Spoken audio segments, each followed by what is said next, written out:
திருமணமாகி 30 ஆண்டுகள் மகிழ்ச்சியாக கழித்த பிறகு என் மனைவி திடீரென விவாகரத்து கேட்டு வற்புறுத்த ஆரம்பித்தாள். நானும் குழந்தைகளும் அவளிடம் எவ்வளவோ எடுத்துச் சொன்னோம். ஆனால் அவள் சண்டையிட்டு விவாகரத்து பெற்றுக்கொண்டு வீட்டை விட்டு வெளியேறிவிட்டாள். 7 நாட்களே கடந்த நிலையில் அவள் இறந்துவிட்ட செய்தி வந்தது. நான் அவளது இறுதிச் சடங்கில் கலந்து கொண்ட போது அனைவரும் அவளது மகிமையை புகழ்ந்து பேசிக் கொண்டிருந்தார்கள். ஒரு கணவனை வருத்தமடைய செய்துவிட்டு பிரிந்து சென்ற ஒரு மனைவிக்கு இவ்வளவு நல்ல பெயர் எப்படி கிடைத்தது என்று எனக்கு பெரிய ஆச்சரியமாக இருந்தது. நான் சடலத்தின் அருகில் சென்றபோது எனக்கு பயத்தால் உடல் நடுங்கியது. அன்றைய தினம் நான் சோர்வுடன் அலுவலகத்தில் இருந்து திரும்பிய போது குழந்தைகளின் முகங்கள் மிகவும் வாடி போயிருந்தன. நான் என் சோர்வை மறந்துவிட்டு அவர்களை என் அறைக்கு அழைத்து, என்ன ஆயிற்று, நீங்கள் ஏன் இவ்வளவு சோகமாக இருக்கிறீர்கள் என்று கேட்டேன். என் பேச்சை கேட்டதும் அவர்களின் கண்களில் இருந்து கண்ணீர் வழிய ஆரம்பித்தது. எனக்கு 2 குழந்தைகள் தான். ஒரு 25 வயது மகள் மற்றும் 28 வயது மகன். அவர்கள் வளர்ந்தவர்களாக இருந்தும் அம்மாவின் மரண செய்தி அவர்களை உடைத்து போட்டிருந்தது. அவர்கள் விம்மி விம்மி அழ ஆரம்பித்தார்கள். அழுது கொண்டே, அப்பா, அம்மா இறந்து விட்டார் என்றார்கள். இதை கேட்ட நான் அங்கேயே தரையில் அமர்ந்தது போல உணர்ந்து வெறுமையுடன் பார்த்து கொண்டிருந்தேன். அவளுடன் 30 வருட வாழ்க்கை வாழ்ந்தவன் நான். அவளது மரண செய்தியை கேட்டு என் உடல் சிலிர்க்காமல் இருக்க முடியுமா? நான் என் கண்ணீரை துடைத்தேன். 2 குழந்தைகளையும் கட்டி அணைத்து அவள் கடைசி நாட்களில் நடந்து கொண்ட விதத்தை என்னால் ஒருபோதும் மறக்க முடியாது. ஆனால் அவளுடைய மரணம் எனக்கு ஒரு பெரிய அதிர்ச்சி. நாம் இறுதி சடங்கிற்கு செல்ல வேண்டும் என்று கூறினேன்.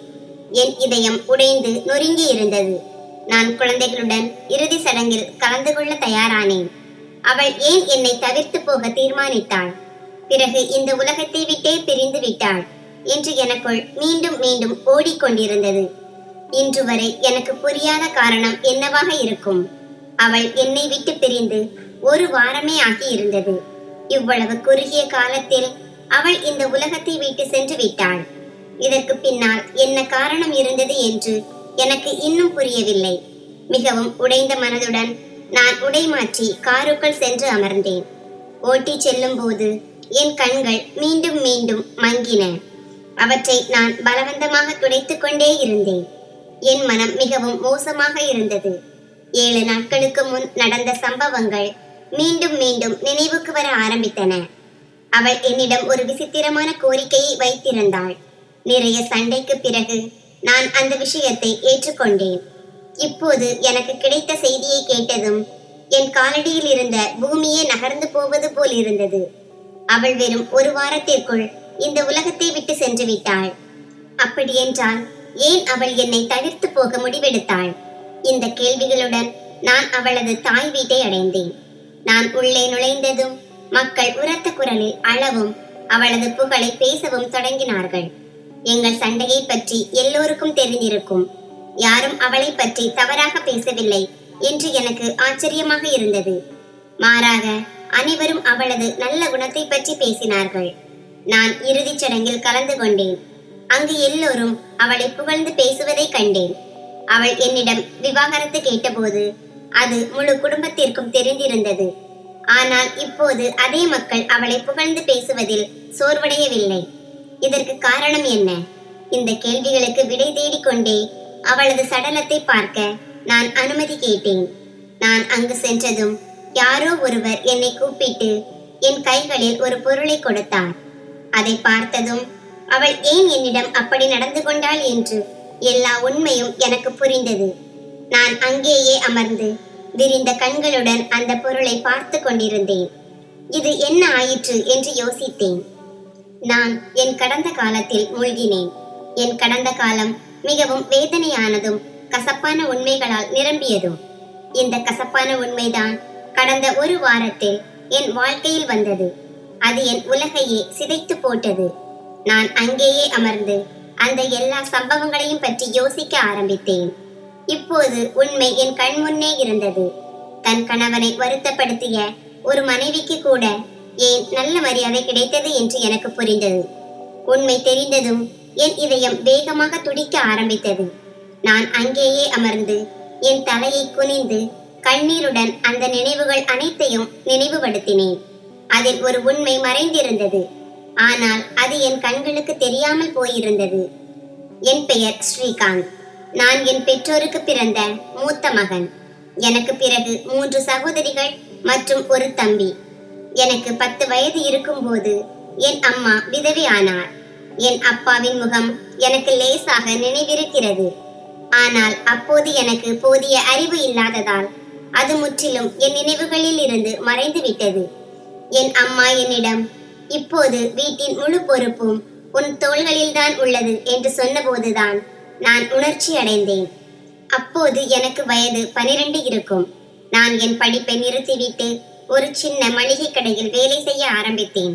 காலை 9 மணிக்கு செல்வேன், இரவு 12 மணிக்கு திரும்பி வருவேன். எனக்கு மாதம் முழுவதும் சம்பளம் மிக குறைவாகவே கிடைத்தது. ஆனால் என் அம்மாவுக்கு அதுவே போதும். அவளும் கடினமாக உழைத்தாள். வீடு வீடாக சென்று வேலை செய்தாள். ஆனால் அவள் கட்டாயப்படுத்தப்பட்டாள். இப்படி அவளுடைய வேலை மற்றும் என் கடையில் கிடைத்த வருமானத்தால் எங்கள் வாழ்க்கை ஓட ஆரம்பித்தது.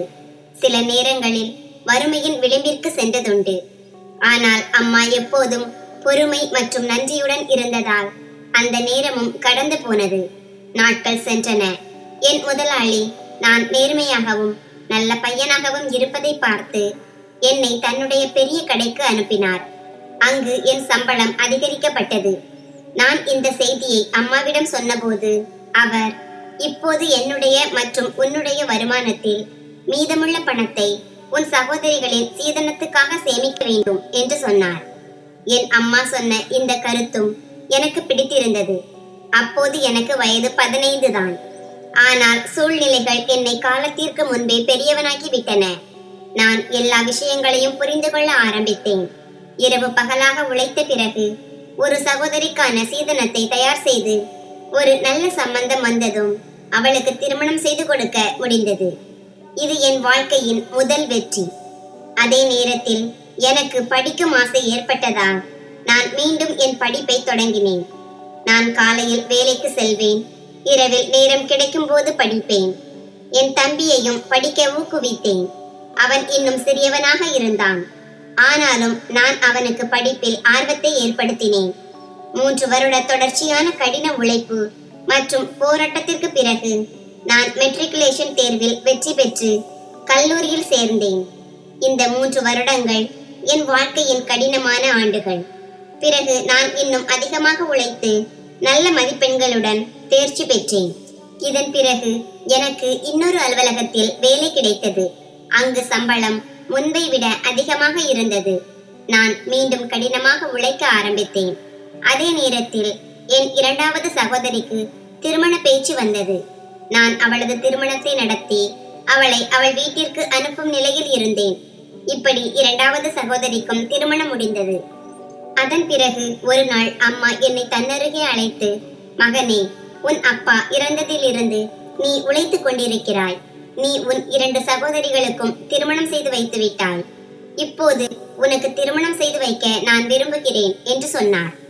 அம்மா சொன்னதை கேட்டு நான் அவரது கையை பிடித்து என் கண்களால் ஒற்றிக்கொண்டு, அம்மா, நான் முதலில் என் இன்னொரு சகோதரிக்கு திருமணம் செய்து வைக்கிறேன். அதன் பிறகு என்னை பற்றி யோசிக்கிறேன். வரும் காலம் எப்படி இருக்கும் என்று யாருக்கு தெரியும்? ஒருவேளை என் மனைவி என் மனதை மாற்றிவிட்டால் என்ன செய்வீர்கள் என்று கேட்டேன். நான் இதை கேலியாக கேட்டேன். அம்மா, என் மகன் மீது எனக்கு முழு நம்பிக்கை உள்ளது. அவன் அப்படி எதுவும் செய்ய மாட்டான் என்று சொன்னார். நான் அவர் சொன்னதை கேட்டு புன்னகைத்தேன். நாட்கள் சென்றன. 3 வருடங்களுக்கு பிறகு என் சிறிய சகோதரிக்கும் திருமணம் முடிந்தது. இப்போது அம்மா, நீ உன் 3 கடமைகளில் இருந்து விடுபட்டு விட்டாய். இனிமேல் நான் எனக்கு ஒரு மருமகளை தேடுவேன் என்று சொன்னார். அப்போது எனக்கு 27 வயது. அம்மா எனக்காக பெண்ணை தேட ஆரம்பித்தாள். அப்படித்தான் ஜீவிகா என் வாழ்க்கையில் வந்தாள். ஜீவிகா வந்ததால் என் வாழ்க்கை முற்றிலும் மாறியது. நான் அவள் மீது மிகுந்த அன்பு கொண்டேன். அவளும் மிகவும் அன்பானவளும் மற்றவர்களின் மனதில் இடம் பிடிக்க தெரிந்தவளும். அவள் வந்தவுடன் வீட்டின் எல்லா பொறுப்புகளையும் ஏற்றுக்கொண்டு அம்மாவுக்கு ஓய்வு கொடுக்க ஆரம்பித்தாள். முன்பு அம்மா என்னுடன் வேலை செய்வார். ஆனால் இப்போது அவருக்கு வயது அதிகமாகிவிட்டது. அதனால் அவர் ஓய்வுக்கு முக்கியத்துவம் கொடுத்தார். இந்த விஷயத்தில் என் மனைவி எனக்கு பூரண ஒத்துழைப்பு கொடுத்தாள். அவள் படித்தவள், எல்லா வேலைகளையும் நன்றாக சமாளிக்க தெரிந்தவள். நான் கவலையின்றி வீட்டை ஜீவிகாவிடம் ஒப்படைத்து விட்டு வேலைக்கு செல்வேன். அம்மா இப்போது ஓய்வெடுத்தார். எனக்கு ஒரு தம்பி இருந்தான். அவன் அப்போது படித்துக் கொண்டிருந்தான். அவனுடைய படிப்பு செலவை நான் கவனிக்க ஆரம்பித்தேன். ஜீவிகா உண்மையில் பொறுமைக்கும் சகிப்புத்தன்மைக்கும் ஒரு உதாரணம். அவள் வந்த பிறகு என் வாழ்க்கை முற்றிலும் மாறியது. திருமணம் ஆன 3 மாதங்களிலேயே திடீரென அலுவலகத்தில் என் மீது ஊழல் குற்றச்சாட்டு சுமத்தப்பட்டது. நான் என் நல்ல வேலையை இழக்க நேரிட்டது. நான் மீண்டும் பூஜ்ஜியத்திற்கு வந்து உடைந்து அழுதேன். ஆனால் என் மனைவிதான் என் தோளில் கை வைத்து பொறுப்புகளை பகிர்ந்து கொள்ள என் தோளும் இருக்கிறது. எனக்கு தையல் வேலை நன்றாக தெரியும். நாம் இருவரும் சேர்ந்து குடும்பத்தை நடத்துவோம் என்று சொன்னாள். அம்மாவுக்கு நான் முன்பே ஓய்வு கொடுத்து விட்டேன். அதனால் அவரிடம் இப்போது உதவி கேட்பது சரியாக இருக்காது. தம்பியும் சிறியவனாக இருந்தான், படித்துக் கொண்டிருந்தான். அப்படிப்பட்ட நிலையில் ஜீவிகா எனக்கு ஊக்கமளித்து தைரியம் கொடுத்தாள். அவள் அதிகாலையில் எழுந்து வீட்டு வேலைகளை முடித்து மதியம் வரை தையல் வேலை செய்தாள். எனக்கு வேறு ஒரு வேலை கிடைத்தது. ஆனால் அதன் சம்பளம் முதல் வேலையை விட மிகவும் குறைவாக இருந்தது. பற்றாக்குறை ஏற்பட்டது. ஆனாலும் ஜீவிகாவின் தைரியம், அன்பு மற்றும் ஆதரவு என்னை இந்த கடினமான சூழ்நிலையில் இருந்து வெளிவர செய்தது. சுமார் 3 வருடங்கள் இதே நிலை தொடர்ந்தது.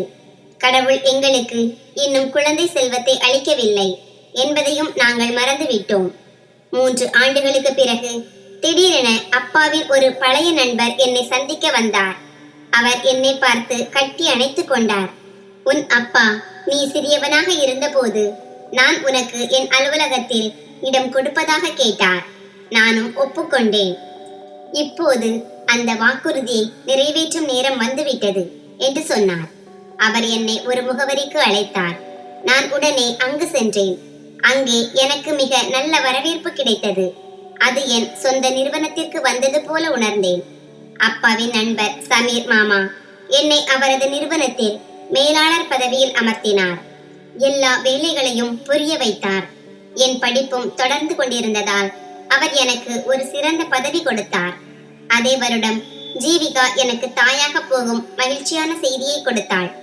நான் மகிழ்ச்சியில் துள்ளி குதித்து அவள் கைகளை முத்தமிட்டேன். நான் இனி நீ தையல் வேலை செய்ய தேவையில்லை. ஏனென்றால் வரப்போகும் குழந்தையின் உணவை கடவுள் ஏற்கனவே என் கைகளில் கொடுத்து விட்டார் என்று சொன்னேன். 9 மாதங்களுக்கு பிறகு எங்களுக்கு முதலில் மகன் பிறந்தான். நான் மிகவும் மகிழ்ச்சியாக இருந்தேன். அம்மாவும் தன் பேரனை கையில் எடுத்து கொஞ்சினார். எங்கள் வீடு ஒரு உதாரணமாக மாறியது. இப்போது அம்மாவுக்கு வயது ஆகிவிட்டது. அவரது முழங்கால்களில் வலி இருந்தது. அதனால் ஜீவிகா முன்வந்து அவரது வேலைகளை செய்தாள். எனக்கு அவளது இந்த பழக்கம்தான் மிகவும் பிடித்திருந்தது. சில சமயங்களில் நான் அவள் முன்னாலேயே அம்மாவிடம் சொல்வேன், அம்மா, கடவுள் யார் புண்ணியத்தால் உங்களுக்கு ஜீவிகா போன்ற மருமகளையும் எனக்கு ஜீவிகா போன்ற மனைவியையும் கொடுத்தார். கடவுள் என் வாழ்க்கைக்கு ஒரு பெரிய உதவியை செய்திருக்கிறார்.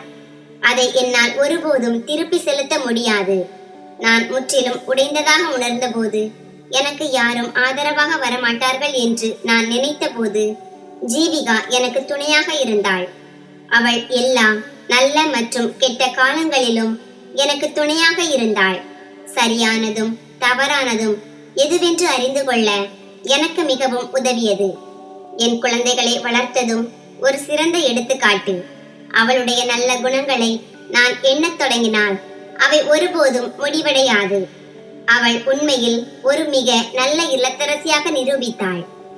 என் வாழ்க்கையில் அவளைப் போல வேறு யாரும் இருக்க முடியாது. மருத்துவர் அம்மாவுக்கு முழுமையாக படுக்கை ஓய்வு கொடுத்தபோது ஜீவிகா எல்லா பொறுப்புகளையும் ஏற்றுக்கொண்டாள். நான் அவளிடம், உனக்கு உதவ நான் ஒரு நர்ஸை அமர்த்துகிறேன் என்று சொன்னேன். ஆனால் அவள் உடனடியாகவும் கண்டிப்பாகவும் மறுத்தாள். வீட்டில் உள்ள முதியவர்களுக்கு நோய் வந்தால் அவர்களை மற்றவர்களிடம் ஒப்படைக்க கூடாது. இது ஒரு சேவை செய்யும் வாய்ப்பு. அதை நீங்கள் முழுமையாக செய்ய வேண்டும். இது கடவுளின் பரிசு. அவர்களின் காலடியில் தான் சொர்க்கம் உள்ளது என்று சொன்னாள். அவள் சொன்னதை கேட்டு நான் அவள் மீது மிகுந்த அன்பு கொண்டேன்.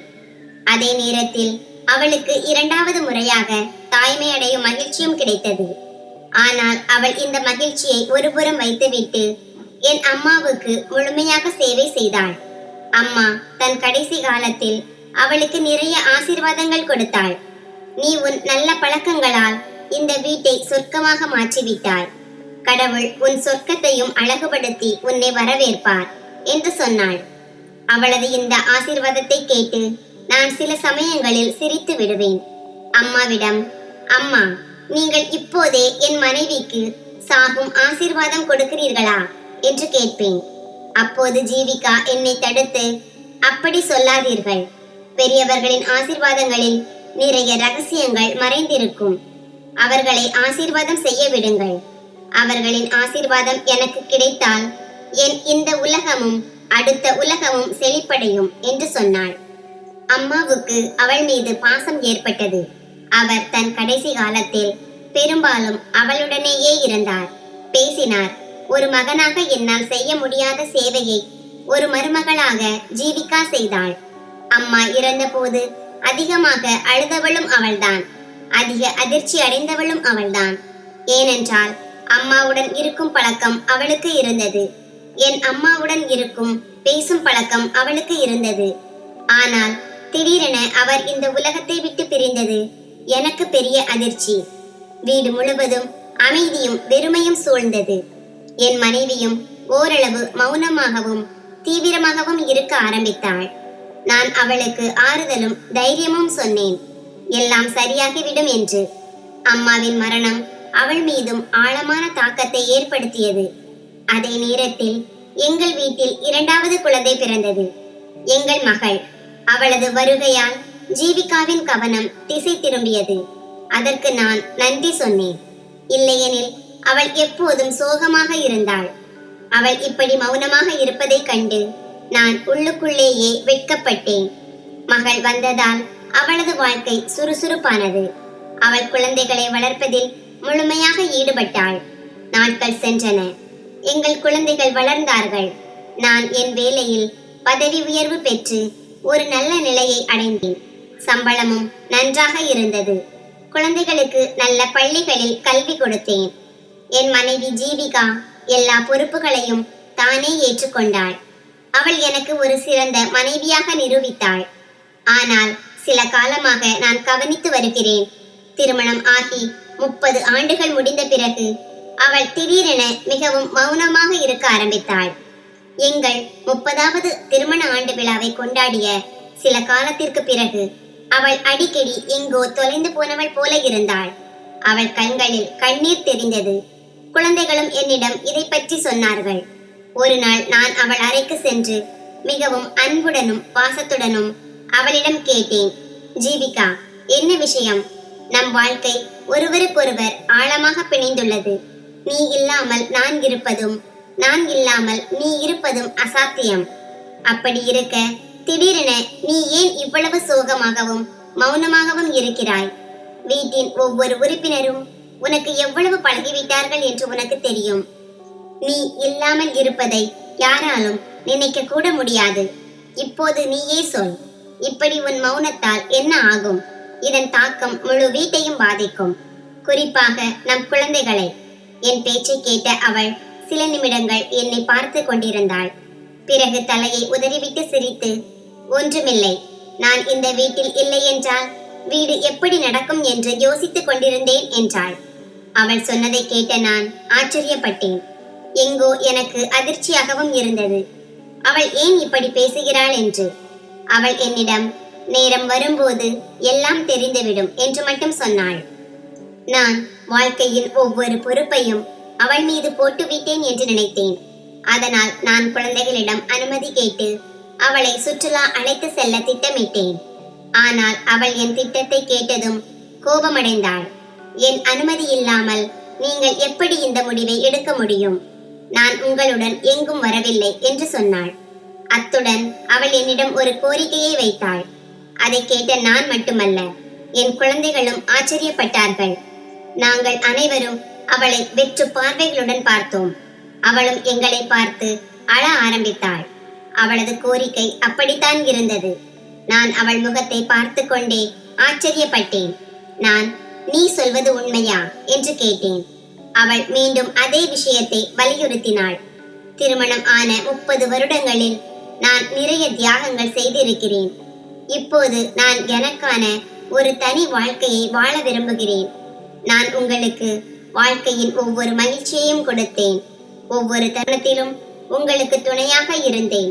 இப்போது ஒரே ஒரு கடைசி ஆசை. இல்லை, இதை நீங்கள் என்னுடன் கழித்த காலத்தின் ஒரு பரிசு என்று வைத்துக் கொள்ளலாம். நான் உங்களிடமிருந்து விவாகரத்து கேட்கிறேன். இதை கேட்ட நான் அங்கேயே நின்றேன். அமர்ந்தது போல் ஆனது. நான் கடுமையான தொனியில் அவளை பார்த்து, ஜீவிகா, உனக்கு விவஸ்தை இருக்கிறதா? நீ என்ன பேசுகிறாய் என்று கேட்டேன். அவள் தன் கண்ணீரை துடைத்து, நான் முழு விவஸ்தையுடன் தான் இருக்கிறேன். நான் இனி உங்களுடன் இருந்து என் வாழ்க்கையை மேலும் பாழாக்க முடியாது. வாழ்க்கையின் மகிழ்ச்சியில் எனக்கு எந்த உரிமையும் இல்லையா? நான் என் முழு வாழ்க்கையையும் முதலில் உங்களுக்காக, பிறகு உங்கள் அம்மாவுக்காக, பிறகு குழந்தைகளுக்காக தியாகம் செய்து விட்டேன். எனக்கென்று எந்த அடையாளமும் இல்லை. இப்போது நான் எனக்காக வாழ விரும்புகிறேன். இதற்கு நான் உங்கள் அனைவரிடமிருந்தும் பிரிந்து போவது அவசியம். நான் அவள் அருகில் சென்று அவளை அணைக்க விரும்பினேன். உனக்கு உடம்பு சரியில்லை, நான் உனக்கு மருந்து வாங்கி கொடுக்கிறேன். நீ மன அழுத்தத்தில் இருந்தால் நான் உனக்கு முழுமையாக உதவுவேன். ஆனால் என்னை விட்டு இப்படி பிரிந்து போகாதே. குழந்தைகள் இப்போது வளர்ந்து விட்டார்கள். குழந்தைகளுக்கு எப்போதும் அம்மா அப்பா தேவை. இப்படி நினைக்க கூட உனக்கு எப்படி தோன்றியது என்று சொன்னேன். அவள் என்னை விட்டு தன்னை பிரித்து கொண்டு, நான் என் முழு வாழ்க்கையையும் உங்களுக்காக தியாகம் செய்த போது எல்லாம் சரியாக இருந்தது. இப்போது நான் எனக்காக ஏதாவது கேட்கும் போது உங்களுக்கு கெட்டதாக இருக்கிறதா? என் தியாகங்களுக்கு இதுதான் பலனா என்று கேட்டாள். 3 நாட்கள் அவள் என்னிடம் மீண்டும் மீண்டும் இதையே கேட்டாள். அந்த 3 நாட்களும் நான் தீக்கங்குகளில் நடப்பவன் போல உணர்ந்தேன். அவள் ஏன் இப்படி செய்கிறாள் என்று எனக்கு புரியவில்லை. அவளிடம் காரணம் கேட்டால், காரணம் எனக்கும் கடவுளுக்கும் இடையில்தான் உள்ளது. நான் இங்கு இருக்க விரும்பவில்லை என்றால் நீங்கள் ஏன் என்னை கட்டாயப்படுத்துகிறீர்கள் என்று சொன்னாள். நான் அவளிடம் உலக அச்சங்களை காட்டினேன். சமூகத்தின் பேச்சுக்களை சுட்டி காட்டினேன். நான், யோசித்து பார், மக்கள் என்ன சொல்வார்கள்? திருமணமாகி 30 ஆண்டுகளுக்கு பிறகு விவாகரத்துக்கு என்ன காரணம் இருக்க முடியும்? மக்கள் உன் குணத்தின் மீது விரல் நீட்டுவார்கள். உனக்கு என் மீது ஏதேனும் குறை இருந்தால் என்னிடம் சொல், நான் அதை சரி செய்கிறேன். ஆனால் என்னை விட்டு இப்படி பிரிந்து போகாதே என்று சொன்னேன். அவள் சொன்னதை கேட்ட என் மனம் மந்தமாகி விட்டது. நான் அப்போது கவனமாக இருந்திருந்தால் அவள் முன்பை விட பலவீனமாகி விட்டாள் என்பதை புரிந்து கொண்டிருப்பேன். அவள் கண்களுக்கு கீழே ஆழமான கருவளையங்கள் இருந்தன. அவள் எப்போதும் தலையில் முக்காடு அணிந்திருப்பாள். மேலும் நாளுக்கு நாள் ஏன் மெலிந்து போகிறாள் என்று தெரியவில்லை. அவள் சொன்ன வார்த்தைகளை தவிர்த்து அவள் நிலைமையின் மீது நான் கவனம் செலுத்தி இருந்தால் ஒருவேளை நான் யூகித்திருக்கலாம். என் குழந்தைகளும் என் கவனத்தை இந்த பக்கம் ஈர்த்திருந்தார்கள். ஆனால் நான் அவளை தடுக்கவே முயற்சித்துக் கொண்டிருந்தேன். நான் அவளை தடுக்க சத்தியமாக எல்லா முயற்சிகளையும் செய்தேன். அவள் காலில் விழுந்து கூட பார்த்தேன். ஆனால் அவள், இது என் வாழ்க்கை, நானே முடிவெடுப்பேன். நான் இனி யாருடைய உணர்ச்சி பூர்வமான மிரட்டலுக்கும் அடிபணிய மாட்டேன். என் மனம் விரும்புவதையே நான் செய்வேன். உங்களுக்கு 2 மணி நேரம் மட்டுமே உள்ளது. இந்த 2 மணி நேரத்திற்குள் நீங்கள் எனக்கு விவாகரத்து கொடுக்கவில்லை என்றால் நான் நீதிமன்றத்தில் இருந்து விவாகரத்து பெறுவேன் என்று சொல்லி என்னை பின்வாங்க செய்தாள். அவள் சொன்னதை கேட்டு என் ஆவியே பறிபோனது போல உணர்ந்தேன். நான் உடனடியாக அவளுக்கு விவாகரத்து கொடுத்தேன். அவள் அமைதியாக தன் சாமான்களை பேக் செய்துவிட்டு போய்விட்டாள். நான் அவளை பார்த்து கொண்டே இருந்தேன். என்னால் எதுவும் செய்ய முடியவில்லை. என் கைகளை கசக்கிக் கொண்டேன். குழந்தைகள் என்னை கட்டிப்பிடித்து நிறைய அழுதார்கள். அப்பா, நீங்கள் என்ன செய்து விட்டீர்கள்? அம்மாவை ஏன் பிரிந்தீர்கள்? நீங்கள் அப்படி செய்திருக்க கூடாது என்றார்கள். குழந்தைகள் மிகவும் வருத்தமடைந்தனர். 3 நாட்களுக்கு பிறகு அவர்கள் தங்கள் படிப்பில் கவனம் செலுத்தினார்கள். ஆனால் என் நிலைமை எப்படி இருந்தது என்றால், என் உடல் முழுவதும் காயங்களால் நிரப்பப்பட்டு அதில் உப்பை தூவியது போல் இருந்தது. எப்போதும் உடல் முழுவதும் எரிச்சல் உணர்ந்தேன். என் பகல் இரவுகள் இப்போது விழித்துக் கொண்டேயே கழிந்தன. அலுவலகத்திலும் என் வேலை திறன் பாதிக்கப்பட்டது. எப்படியும் என் ஓய்வு பெறுவதற்கு இன்னும் 3 மாதங்களே இருந்தன. கடைசி நேரத்தில் ஏதாவது நடந்து என் ஓய்வூதியம் பாதிக்கப்படக்கூடாது என்று நான் விரும்பினேன். வீட்டில் ஒரு விசித்திரமான வெறுமை சூழ்ந்தது. களைப்பு மறைந்து விட்டது. ஜீவிகா போனதால் எல்லாம் முடிந்தது போலிருந்தது. நான் அவள் பின்னால் போகவில்லை. ஒருவேளை அவள் தன் முடிவிற்காக வருத்தப்படுவாள் என்று காத்திருந்தேன். ஆனால் வருத்தப்பட வேண்டியது நான் தான் என்று எனக்கு தெரியாது. 1 வாரம் முழுவதுமாகிவிட்டது. ஒரு நாள் நான் சோர்வுடன் அலுவலகத்தில் இருந்து வீடு திரும்பிய போது குழந்தைகள் என்னை கட்டிப்பிடித்து அழ ஆரம்பித்தார்கள். அப்பா, அம்மா இறந்து விட்டார் என்று சொன்னார்கள். இந்த செய்தியை கேட்டவுடன் என் மூச்சு நின்றது போலிருந்தது. நான் உடனே இறுதி சடங்கை நோக்கி ஓடினேன். குழந்தைகளும் என்னுடன் இருந்தார்கள். அங்கு சென்றபோது மக்கள் அவளை பாராட்டி கொண்டிருந்தார்கள். கடவுளின் பெயர் உச்சரிக்கப்பட்டு கொண்டிருந்தது. இதையெல்லாம் கேட்டதும் எனக்கு சந்தேகம் வந்தது. இது எப்படி சாத்தியம்? நான் அவள் மீது மிகுந்த அன்பு வைத்திருந்தேன். அவள் பிரிந்து சென்றது எனக்கு பெரிய வருத்தம். யாரோ என் இதயத்தை ஆயிரக்கணக்கான துண்டுகளாக உடைத்தது போலிருந்தது. ஆனால் ஒரு கணவனை அவமதித்த ஒரு பெண்ணை பற்றி மக்கள் எப்படி இவ்வளவு புகழ்ந்து பேசுகிறார்கள் என்ற எண்ணமும் என் மனதில் இருந்தது. திடீரென நான் ஜீவிகாவை கடைசி முறையாக பார்க்க அடியெடுத்து வைத்தேன். அப்போது அங்கு இருந்த அவளது அண்ணி என் கையில் ஒரு கடிதத்தை கொடுத்தாள். என் பார்வை ஜீவிகாவின் முகத்தில் விழுந்தது. அவள் முகம் முழுவதும் ஒளியால் பிரகாசித்தது. அவள் முகம் மிகவும் பிரகாசமாகவும் அமைதியாகவும் இருந்தது. இதை பார்த்ததும் என் இதயம் ஒருவித நிம்மதியால் நிரம்பியது. நான் அந்த கடிதத்தை எடுத்து படிக்க ஆரம்பித்த போது அதில் இவ்வாறு எழுதப்பட்டிருந்தது: என் அன்பான கணவரே, வாழ்க்கையின் ஒரு கசப்பான உண்மை எனக்கு இன்றுதான் தெரிய வந்தது. இந்த கசப்பான உண்மை மிகவும் வேதனையானது. நான் விரும்பியும் அதை மறுக்க முடியாது. எனக்கு ஒரு நோய் இருப்பதாக மருத்துவர் கூறினார். அது ஒரு வைரஸ் போல பரவி மனித உடலை மோசமாக பாதிக்கிறது. இந்த நோய் 100இல் ஒருவருக்குத்தான் வரும். யாருக்கு வருகிறதோ அவருடைய முழு குடும்பமும் அதன் பிடியில் சிக்கலாம். மரணம் கூட ஏற்படலாம். எனக்கு இந்த நோய் இருப்பது தெரிந்ததும் தான் நான் வேண்டுமென்றே உங்களுடன் சண்டை போட ஆரம்பித்தேன். அதனால் நான் உங்களை விட்டு பிரிந்து போக முடியும். உங்கள் மீதும் குழந்தைகள் மீதும் எனக்கு அளவற்ற பாசம் இருந்தது. நான் உங்களை ஒருபோதும் வெறுத்தது இல்லை. என் வாழ்க்கையில் வேறு ஒரு ஆணும் இருக்கவில்லை. அவருக்காக நான் உங்களை விட்டு பிரியவில்லை. இந்த நோய்தான் நம்மை பிரித்தது. டாக்டர் காலம் செல்ல செல்ல இந்த நோய் பரவிக்கொண்டே போகும் என்று கூறினார். 1 மாதம் கடந்தால் வீட்டின் மற்றவர்களும் இதன் பிடியில் சிக்கலாம். இந்த நோய்க்கு இன்று வரை உலகத்தில் சிகிச்சை இல்லை. இதில் முதலில் மனிதனின் தோல் உதிர ஆரம்பிக்கும். பிறகு அவனது மாமிசம் அழுகி அதில் புழுக்கள் வந்துவிடும். இந்த தொற்று மற்றவர்களுக்கும் பரவலாம். இந்த காரணத்தினால்தான் நான் உங்களிடமிருந்து விவாகரத்து பெற்று ஒரு வெறிச்சொடிய காட்டில் ஒரு குடிசையில் வசிக்க ஆரம்பித்தேன். அங்கேயே என் மரணம் நிகழ்ந்தது. என் மரணத்திற்கு பிறகு இந்த கடிதம் உங்களுக்கு கிடைக்கும் என்று எனக்கு முழு நம்பிக்கை உள்ளது. என்னை மன்னித்து விடுங்கள். நான் உங்களுக்கு கொடுத்த எல்லா வேதனைகளுக்கும் நான் மிகவும் வருந்துகிறேன். இந்த வேதனைகள் உங்களுக்கு எவ்வளவு காலம் நீடிக்கும் என்று தெரியவில்லை. ஆனால் கடவுள் இதன் காலத்தை குறைக்க வேண்டும் என்றும் நான் விரைவில் இந்த உலகத்தை விட்டு பிரிந்து போக வேண்டும் என்றும் என் மனதிலிருந்து வேண்டுகிறேன். உங்களை விட்டு பிரிந்து இன்று 3வது நாள் நான் இந்த கடிதத்தை எழுதுகிறேன். இது உங்களுக்கு கிடைக்கும் என்று நம்புகிறேன். நீங்கள் என்னை மன்னித்து விடுவீர்கள். இந்த கடிதத்தை படித்த நான் விம்மி விம்மி அழ ஆரம்பித்தேன். என் சத்தத்தை கேட்டு அனைவரும் கூடினார்கள். நான் என் மனைவி சடலத்தின் மீது தலையை வைத்து அழுது கொண்டிருந்ததை கண்டதும் அவர்கள் எங்கள் விதிக்காக வருத்தப்பட்டார்கள். நான் என் குழந்தைகளிடம் இதை சொன்னபோது அவர்களும் அழ ஆரம்பித்தார்கள். அம்மா நம் அனைவரின் வாழ்க்கையையும் காப்பாற்ற தன்னை நம்மிடமிருந்து பிரித்து கொண்டாள். எங்களுக்கு சேவை செய்யும் வாய்ப்பை கூட கொடுக்கவில்லை.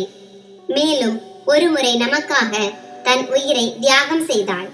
ஒருவேளை அவள் நம்மிடம் சொல்லி இருந்தால் நாம் அவளுக்கு சிகிச்சை அளித்திருக்கலாம். நாம் தான் அறியாதவர்களாக இருந்தோம். அவள் எந்த வேதனையில் இருந்தாள் என்று அவள் நிலையை பார்த்தும் யூகிக்க முடியவில்லை என்றார்கள். அப்போது எனக்கு புரிந்தது.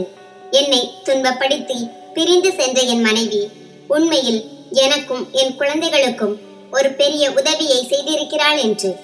இந்த கடனின் காரணமாகத்தான் கடவுள் அவளது பெயரை அன்புடன் நினைவு கூறுபவர்களின் பட்டியலில் சேர்த்துள்ளார். இப்போது நான் தினமும் அவளது கல்லறைக்கு செல்கிறேன். புதிய பூக்களை வைக்கிறேன். அவளுடன் நிறைய பேசுகிறேன். மேலும் அவள் இந்த உலகத்தை விட்டு சென்று விட்டாலும் சொர்க்கத்தில் அவளுக்காக காத்திருப்பேன் என்று சொல்கிறேன். நாங்கள் இருவரும் சொர்க்கத்தின் தோழர்களாக மாறுவோம். உலகில் 30 ஆண்டுகள் ஒன்றாக வாழ்ந்த பிறகு அவளை பிரிந்து போகும் எண்ணமே என் ஆத்மாவை தவிக்க செய்கிறது. இப்போது நான் மரணத்துக்காக காத்திருக்கிறேன். வாழ்க்கையின் எல்லா பொறுப்புகளையும் முடித்து விட்டேன். இப்போது என் மனைவியிடம் செல்லும் காத்திருப்பு மட்டும்தான் உள்ளது. நமக்காக தன் உயிரை தியாகம் செய்த, நமக்கு ஒருபோதும் உணரக்கூட விடாத அந்த மனைவியிடம். கடவுள் என் மனைவிக்கு சொர்க்கத்தில் உயர்ந்த இடத்தை தரட்டும். நண்பர்களே, இந்த உணர்ச்சி பூர்வமான மற்றும் மனதை உருக்கும் கதையின் அடிப்படை நீதி இதுதான். உண்மையான அன்பு நிபந்தனையற்றது. அது தன் அன்புக்குரியவர்களின் நன்மைக்காக எந்த தியாகத்தையும் செய்ய தயாராக இருக்கும். ஒருவரின் தியாகத்தையும் அன்பையும் சரியான நேரத்தில் புரிந்து கொள்வதும் பாராட்டுவதும் அவசியம். ஏனென்றால் அவர்கள் நம்முடன் இல்லாத போதுதான் அவர்களின் உணர்ச்சிகளையும் வேதனைகளையும் நம்மால் புரிந்து கொள்ள முடியும். அத்துடன் இந்த அன்பானது அழியாதது என்பதையும் இந்த கதை கற்பிக்கிறது. அது மரணத்திற்கு பின்னரும் வாழ்கிறது. நண்பர்களே, இந்த கதை உங்களுக்கு எப்படி இருந்தது என்று கருத்து தெரிவிக்கவும். கதை பிடித்திருந்தால் அதை விரும்பி உங்கள் நண்பர்களுடன் பகிர்ந்து கொள்ளுங்கள். இது போன்ற புதிய சுவாரஸ்யமான கதைகளுக்கு எங்கள் சேனலை சப்ஸ்கிரைப் செய்யுங்கள்.